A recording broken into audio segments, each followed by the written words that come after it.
नमस्कार दोस्तों, स्वागत है आपका अपने YouTube चैनल सोम ज्ञान भक्ति में।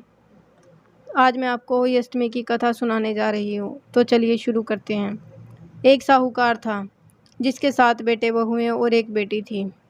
कार्तिक के महीने में दिवाली से पहले अष्टमी को अपने मकान की लिपाई पुताई के लिए 7 बहुएं अपनी इकलौती ननद के साथ जंगल में जाकर खदान की मिट्टी खोद रही थी। वहाँ पर शाहू की मात थी। मिट्टी खोदते समय ननद के हाथ से कुदाली शाहू के बच्चे को लग गई और वह तुरंत मर गया। इससे शाहू माता बहुत नाराज हो गई और बोली, मैं तेरी कोख बांधूंगी। ननद अपनी 7 भाभियों को बोली, तुम में से कोई अपनी कोख बंधवा लो। तभी 6 भाभियों ने अपनी कोख बंधवाने से इनकार कर दिया। परंतु छोटी भाभी सोचने लगी कि यदि मैंने भी अपनी कोख नहीं बंधवाई तो सासू जी नाराज होंगी। यह सोचकर ननद के बदले छोटी भाभी ने अपनी कोख बंधवा ली। इसके बाद छोटी बहू के जो भी बच्चा होता वह 7 दिन के होकर मर जाता। एक दिन उसने पंडित जी को बुलाकर पूछा, मेरी संतान 7वें दिन मर जाती है, इसके लिए मैं क्या करूं? तब पंडित जी ने कहा, तुम सुरही गाय की सेवा करो। सुरही गाय शाहू माता की भाईली है। सुरही गाय शाहू माता की भाईली है। वह तेरी कोख खुलवा देगी, तभी तेरा बच्चा जिएगा। अब वह बहुत जल्दी उठकर चुपचाप सुरही गाय के नीचे साफ सफाई कर आती।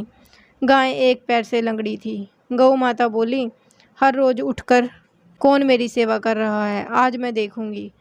गौ माता खूब सवेरे सवेरे उठी तो क्या देखती है कि साहूकार के बेटे की बहू उसके नीचे से साफ सफाई कर रही है। गौ माता बोली, क्या मांगती है? साहूकार की बहू बोली, शाहू माता तुम्हारी भाईली है और उसने मेरी कोख बांध रखी है, मेरी कोख खुलवा दो। गौ माता ने कहा, ठीक है। गौ माता साहूकार की बहू को अपनी भाईली के पास लेकर चली। रास्ते में कड़ी धूप थी। वे दोनों एक पेड़ के नीचे बैठ गई। थोड़ी देर में सांप आया। उसी पेड़ पर गरुड़पंखनी के बच्चे को डसने लगा। साहूकार की बहू ने सांप ढाल के नीचे दबा दिया और बच्चे को बचा लिया। थोड़ी देर में गरुड़पंखनी आई तो वहाँ खून देखकर साहूकार की बहू को चोंच मारने लगी। साहूकार की बहू बोली, मैंने तेरे बच्चे को नहीं मारा, बल्कि सांप तेरे बच्चे को मारने आया था। मैंने तो उससे तेरे बच्चों की रक्षा की है। यह सुनकर गरुड़पंखनी बोली, मांग तू क्या मांगती है? वह बोली, 7 समुद्र पार शाहू माता रहती है, हमें तुम वहाँ तक पहुँचा दो। गरुड़पंखनी ने दोनों को अपनी पीठ पर बिठाकर शाहू माता के पास पहुँचा दिया। शाहू माता उनको देखकर बोली, आ बहन, आज बहुत दिनों बाद आई है। बातें करते करते शाहू माता ने बीच में कहा, बहन, मेरे सिर में जुएं पड़ गई हैं। सुरही के कहने पर साहूकार की बहू ने उसका सिर की सारी जुएं निकाल दी। इस पर शाहू माता ने प्रसन्न होकर कहा, तूने मेरे सिर की बहुत सिलाई फेरी है, इसलिए तेरे 7 बेटे और 7 बहुएं होंगी। वह बोली, मेरे तो एक भी बेटा नहीं है, 7 बेटे कहाँ से होंगे? शाहू माता बोली, वचन दिया है, वचन से फिरूं तो धोबी की कुंड पर ककड़ी हूँ। साहूकार की बहू बोली, मेरी कोख तो आपके पास बंद पड़ी है। यह सुन शाहू माता बोली, तूने तो मुझे ठग लिया। मैं तेरी कोख खोलती तो नहीं, पर अब खोलनी पड़ेगी। जा, तेरे घर पर तुझे 7 बेटे बहुएं मिलेंगी। तू जाकर 7 उद्यापन करना, 7 होई बनाकर 7 कढ़ाई करना। घर लौट कर आई तो देखा वहाँ पर 7 बेटे बहुएं बैठी हैं। उसने 7 होई बनाई, 7 उद्यापन किए, 7 कढ़ाई करी।